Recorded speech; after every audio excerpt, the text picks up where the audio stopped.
Because when you see regret in a man's eyes, it's fucking painful because you can't do shit about it. When you're 90 and you're not mobile and you're tired and it's over, you can't do it. You can't do it. You can't build that company you wanted. You can't spend that time with your kid. It's regret. Yeah. And it fucking drives the shit out of me.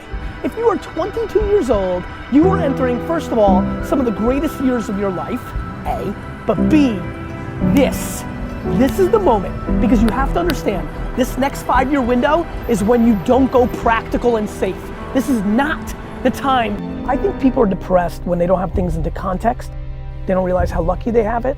And 2, they don't feel in control. When the game itself and the process and gratitude is the mix of your gasoline, you'll run forever. I've already won. D-Rock, this game's vigged. I already won. I figured myself out. I know what makes me happy. Nothing in the world makes me happier. Everybody is the happiest when they get to do what they want to be doing. When you get to do what you want to do, you've won. I think the problem is that people get to a place where they don't want to go backwards because they get fancy, right? They get accustomed to a certain lifestyle, they want certain things. When it's about getting a watch or buying a new home or getting a new pair of Yeezys, you're finished. And I will tell you the number one thing that scares the fuck out of me. Okay. Nice watches and Ferraris. And so I see a lot of people looking for quick highs. That is just not sustainable. Glass half empty is a terrible way to live life. This is full as fuck for me. I know exactly what to do with what's in there. I know exactly what the fuck to do with this, and other people don't know what to do with a full fucking container. Entitlement, you're fucking entitled. If you ever in your life bought a $5 fucking coffee from Starbucks, you are fucking soft. Globally, in the 7.7 billion people, you're fucking fancy, you're soft. There's 50 million people that came from dick shit and fucking made it. So what the fuck's your excuse? Both my parents were crackheads, and I lost my job, and my husband's beating me. And I'm not fucking saying these are small things, these are the hardest things in life. Here's my question, life's about alternatives. What the fuck are you gonna do about it? Nobody has anything to complain about. Unless you're the worst human on earth. In the world rankings of humans, you're 7.7 billion. You live in a cage and you're a slave somewhere where nobody's looking, because that's who that person is. Unless you're that person, stop complaining. My stuff is for the complainers who don't realize they have time to fix it. They just have to change their behavior. You can't complain about your weight if you didn't put in the work. You may be genetically dispositioned to not have as great of a body or be as healthy, and that's just life and that's real. But I wasn't allowed to complain about my health at 37. I wasn't doing the right things. Or you can sit at home, play fucking 2K, and blame the world for your shortcomings. Period. They don't want to do that. Brother, people don't want to work. You know why? It's easier to complain. Mentality. The religion, baby. But if you don't complain, then you've won. You could do it any way you want. Make $1 a year, make it all dollars in a year. You've won. It's not about that. Spend every minute with your kids, spend no minutes with your kids. If you're happy and you don't complain, you've won.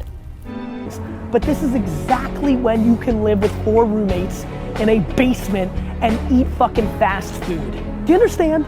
This is not when the baby's there.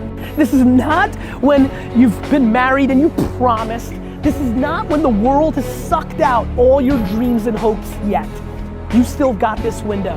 And yet, so many of you are so hungry for short-term gains. Like maximizing the job that paid you $3,000 more, but it's not as fun, but you want that $3,000. For what? For what? For a new iPhone? For what? You get to live life one time.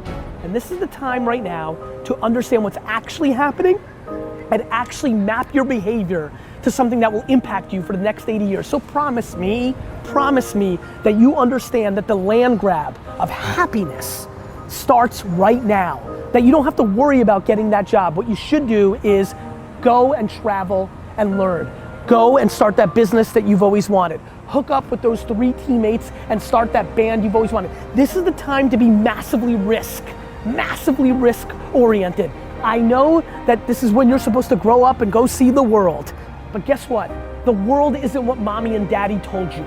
The world is exactly going to be what it's going to be, with or without the way you thought it was gonna be. A ton of shit is gonna change. The world changes every goddamn day. Right now, what you need to recognize is you can afford to. And again, because I'm scared, I can hear myself fucking talking. I'm not saying it's the secret, it's practicality.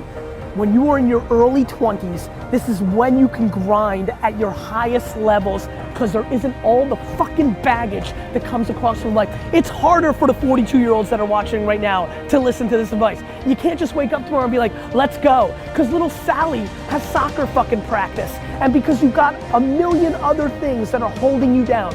But boy, if you're lucky enough to be graduating today with not a fucking idea of what you're gonna do with your future, nobody's ever been luckier than you. Please recognize it. On my 30th birthday, I looked myself in my rear view mirror as I was driving from New York to New Jersey, and I said, you're not behaving to back up your own words. And 8 weeks later, I started Wine Library TV on YouTube and started the process of changing my career. I have massive empathy. You know, it's not so awesome right now. You're hoping for that thing. I get it. I get it so much you can't imagine. I get 10,000 emails a day of like, can't I just do this? No, you can't. If it was so easy, if it was so damn easy, don't you think we'd all choose that? Do you know how many kids feel less than because they didn't have a chance to go to school? They're not, they're not this, they're not that. And then you look at someone like Garyvee, and he admits, like he said in public, that he got D's and F's, and look at where he is now. Do you know what kind of hope that creates? It's a long game. I was told between 7 years old and 18 years old that I lost, that I was a loser, because this is what I got. F City, baby. But when I saw F City, I knew inside that this was not the game that I was gonna play. I was patient. I ate crow in that 12-year period while the market and the machine told me I wasn't gonna win. I knew where my outcome was. And you may now be in your 20s and 30s and 40s, and the machine, the marketplace might be telling you that you're gonna lose, but it is about staying the course and putting in the work and positioning yourself in the right position to go out and win. You know why I'm sitting here right now? Because I outworked you. Zoom in, I outworked you. I think a lot of people feel this enormous pressure to achieve this millionaire, billionaire status somewhere in your 20s, 30s, 40s. It is very difficult. It is for very few and far between. I hope everybody understands, if you put in 18 hours a day, every day of your life, and you suck shit, you lost. That matters too. And so you also have to think about, what are you good at? Just because it's cool to be a startup founder now doesn't mean that's what you need to become. In early 2006, I started Wine Library TV. For 19 months, I did that show 5 days a week and nobody gave a shit. Hello everyone, and welcome to the first episode of Wine Library TV. I am Gary Vaynerchuk, Director of Operations here at Wine Library at winelibrary.com, and I am very proud to launch what we think is the first video wine blog. Your first video got how many views? 30, 75, I mean, nobody watched, right? So when I get emails, which I get 50 of them a day for entrepreneurs, of like, hey, I know you always talk about patience, I've been doing this, it's not working, traction, should I give up and do something else? Inevitably, I'll email back and be like, how long have you been doing it? Oh, 4 months, and I'm like, fuck you. You want this to be your life and you're giving up after 4 months? Are you out of your mind? Patience is grossly underestimated. I was very successful, my wine business is growing, now I start doing this show and spending all my time trying to promote this show, and the sales of Wine Library start flattening out because I was the engine. The show wasn't getting watched, but I knew this was right, and the show really didn't take off until mid-2007, a year and a half in, of 5 days a week of doing a show, getting only hundreds, then a couple thousand views. Gotta keep putting in the work every day. 1 is better than 0. Gotta keep putting in the work, putting in the work, putting in the work. There is no quick cure. The hard work matters, and the patience is what overrides it, right? I don't need to get mines at 25. Heck, I don't need to get mines at 45. This is a long, long game. I'm very driven by the climb, right? I think being an immigrant, I guess, or just having this DNA, I don't like winning. I like losing. I like the struggle. I don't give a shit about the stuff that comes along, but the game is my drug. There will never be a game over for me. There's no dollar amount. the game, the process, the climb. That is the drug that drives me. That is my oxygen. That's what I love. And so every day is gonna go by. 2016, 2017, 2018, 2019, 2020, 2021. And you're gonna look for the short game. You're gonna look for that miracle algorithm. You're gonna look for that one move that's gonna change your outcome. And you're gonna continue to search and play the short game while I keep putting in the work, the hours, the long-term value, and putting in the work while everybody else is hoping and dreaming. I'm gonna be executing. You play the short game. That you never can get up from it again. You know, that's not a good failure. I think failure and adversity are the two things I think about. For me, as an entrepreneur and very entrepreneurial and always in my own stuff, all the failures along the way, even going back to like the baseball card show when I was 13 and I paid $400 for a table and nobody showed up to that baseball card show. That was a learning lesson. Those micro failures were super, super important.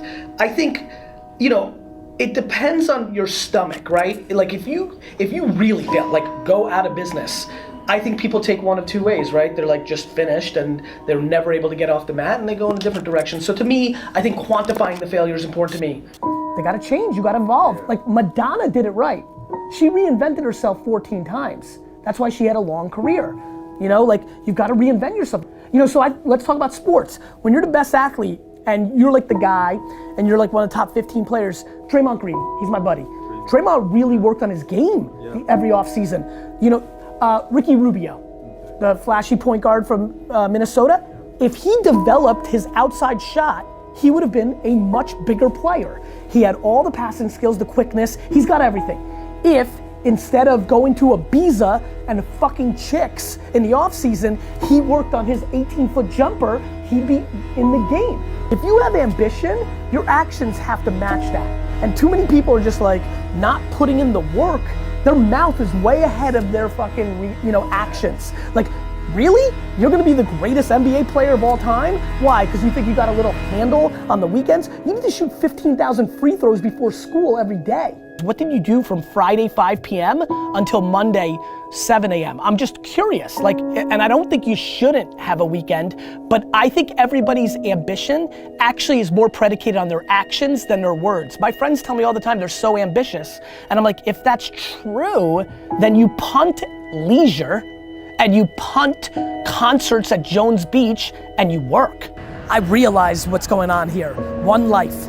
I realize that I'm living like this is our only at bat, and most of you aren't. People fucking walking around here like they're coming back. People fucking walking around here like they're coming back.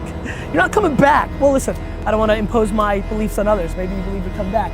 I believe you come back as a tree, or a flower pot, or D-Rock sneakers. And that blows compared to being a human. And so I'm acting that way. I'm acting that way.